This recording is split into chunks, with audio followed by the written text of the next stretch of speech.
Hey, it's Peter from Piston Ported, and we're just going to do a quick video right now about how to install the rear axle bearing into the gearbox end plate.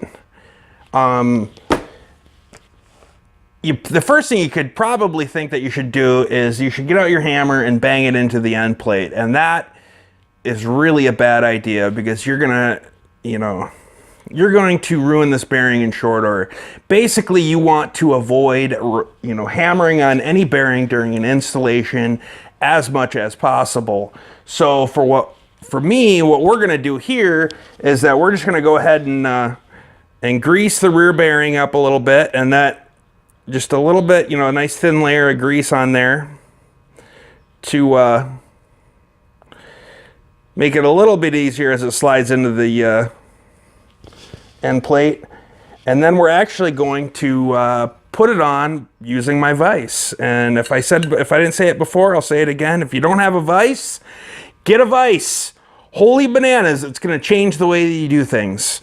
So yeah, let's bump over to the vise.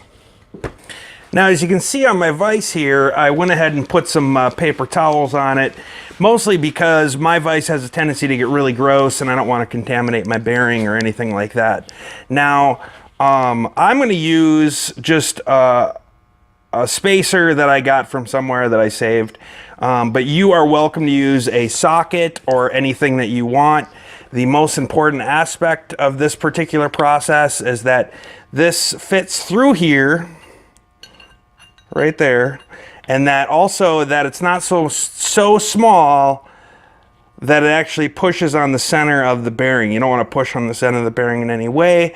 You only want to push on the outside of the bearing like that.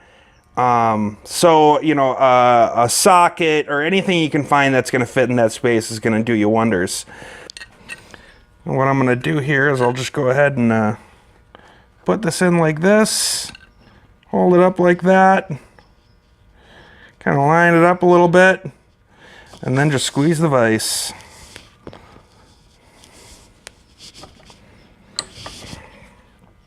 It's really important in this that you don't go in crooked, otherwise it's just going to bind and you're up a creek. So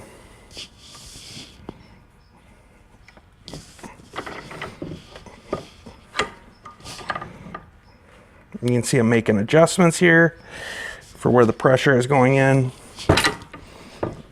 So it doesn't, as you can see, it kind of binds a little bit, and then once we kind of get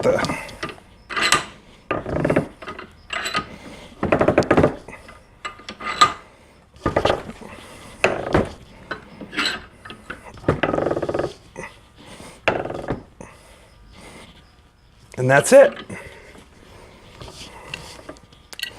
You can see the bearings all the way home. I didn't bang on it once.